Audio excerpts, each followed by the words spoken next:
ಬೆಟ್ಟಗುಡ್ಡಗಳು, ನದಿ ತೊರೆಗಳು, ಹೊಸ ಅನುಭವಗಳನ್ನು ಹುಡುಕುತ್ತಾ ಇಂದು ನಮ್ಮ ಸವಾರಿ ಹೊರಟಿದ್ದು ಅನನ್ಯ ಪ್ರಕೃತಿಯ ಸಂಪತ್ತನ್ನು ಹೊಂದಿರುವ ವನಸಿರಿ ನಾಡು ಹೆಗ್ಗಡದೇವನ ಕೋಟೆಯಲ್ಲಿನ ಕಬಿನಿ ನದಿ ತೀರದ ಕಡೆಗೆ.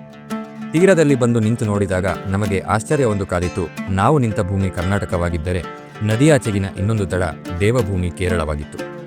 ಆಶ್ಚರ್ಯದಿಂದ ನಿಂತ ನಮ್ಮನ್ನು ದಡ ದಾಟಿಸಿ ಕೇರಳವನ್ನು ತೋರಿಸುವ ಅಂಬಿಗನ ಹುಮ್ಮಸ್ಸಿನೊಂದಿಗೆ ಪ್ರಶಾಂತವಾಗಿ ಹರಿಯುತ್ತಿದ್ದ ಕಬಿನಿಯ ವಿಹಂಗಮ ತೊರೆಗಳು ತನ್ನೊಡಲ ಮೂಲಕ ಹಾಯಲು ನಮ್ಮನ್ನು ಬರಮಾಡಿಕೊಂಡಿತ್ತು.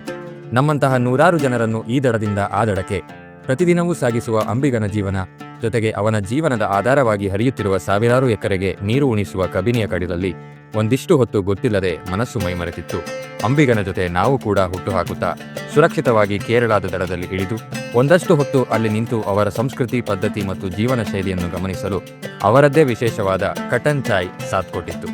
ಒಟ್ಟಾರೆ ಅಲ್ಲಿಂದ ಹಿಂತಿರುಗುವಾಗ ಪ್ರತಿ ಬಾರಿಯೂ ಬಸ್ಸು, ಬೈಕು, ಕಾರುಗಳಲ್ಲಿ ಅದೇ ಕೆಟ್ಟು ಹೋದ ರಸ್ತೆಗಳ ಮೂಲಕ ಕೇರಳ ತಲುಪುತ್ತಿದ್ದ ನಮಗೆ ಈ ಬಾರಿಯ ದೋಣಿಯ ಮೂಲಕ ಕೇವಲ 10 ರೂಪಾಯಿಗಳಲ್ಲಿ ಕೇರಳದ ದಡ ತಲುಪಿದ್ದು ವಿಶೇಷ ಅನುಭವ ಮತ್ತು ಸಾರ್ಥಕತೆ ನೀಡಿತು.